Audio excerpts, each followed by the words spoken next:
Hola, soy Lucas. Welcome to this episode of Spanish Grammar Made Easy. In the previous lesson, we learned ser y estar, which is the verb to be of Spanish.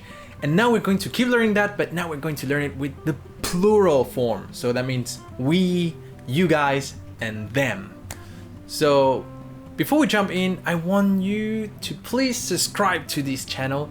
Yes, my new channel. Actually, I have an old channel. You can also go check it out. Link in the description. But I want to work out on this channel. I want to make it a success. So I really would like your help. Subscribe to this channel. Share it with 5 of your friends. And that will actually help me so much. Really, I can't tell you how much it means to me if you do that. So after you do all that, you can unpause this video and continue watching.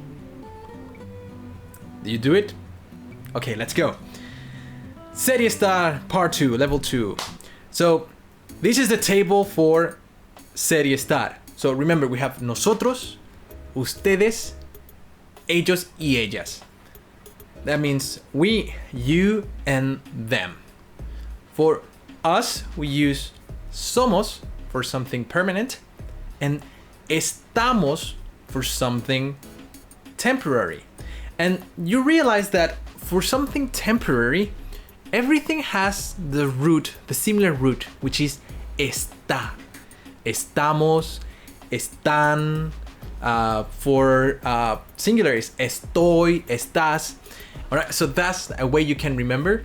Está is like a and in Spanish we say estado, estado, and that is actually status or state of being, right? So just remember that está is like a state is temporary, so you can remember it like that.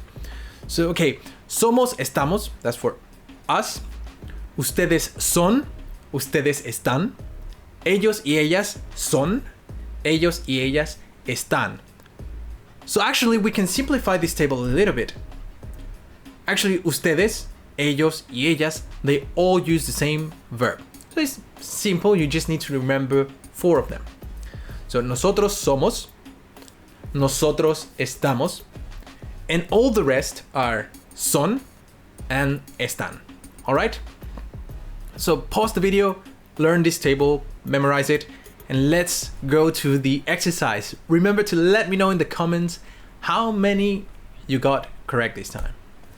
So nosotros are 3, or we are 3. Usually when you go into a restaurant or when you're talking with your friends or you want to make a party, whatever, and they ask you, how many guys are you? How many are you guys? You usually will say, nosotros somos 3.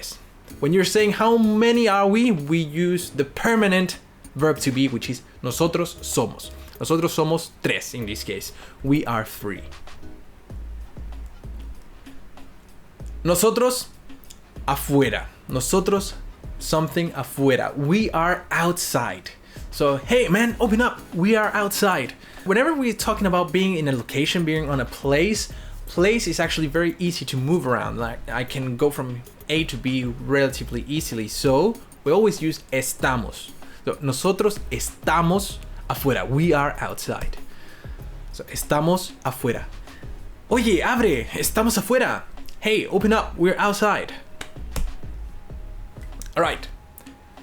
They are crazy. Ellos something locos. And this one is actually a little bit tricky. Usually we're going to say están. All right. So temporary. Usually when we say ellos están locos, it's a little bit lightly. You're taking it lightly. Like, for example, you had some friends came over and they made a mess and you're like, oh, they're crazy. Ellos están locos. That's the difference. So actually, son or están is grammatically correct for this sentence. Ellos son locos or ellos están locos. Both are correct, but I just had to mark one. Come on, guys. It's important that you understand the difference of the meaning in your sentence when you're using son and when you're using están. Let's go to the next one. Ellas something profesoras. So they are teachers. In Spanish, we can use maestra as teacher.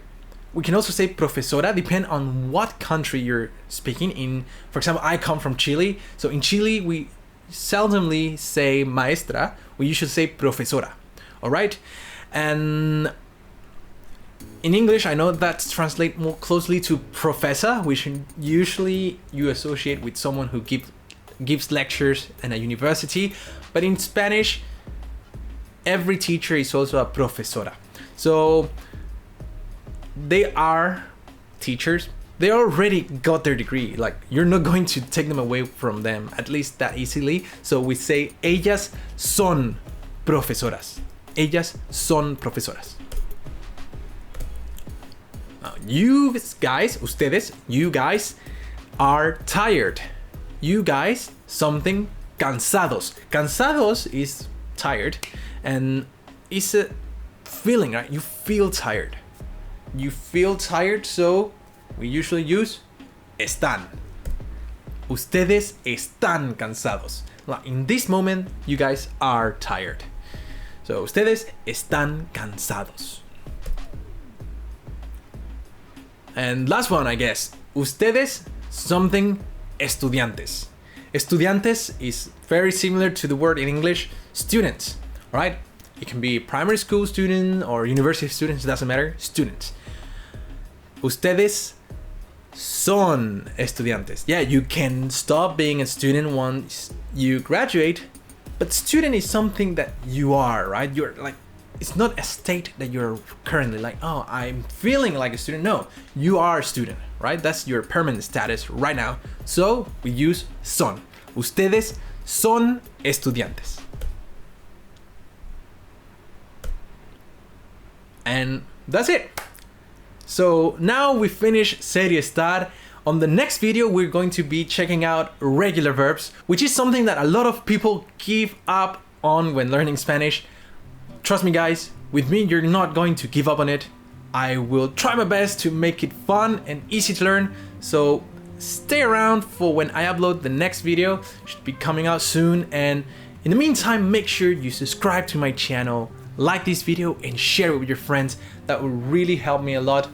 I really wish that I can make this channel become my full-time career. And also, I have another channel. You can go check it. The link is in the description.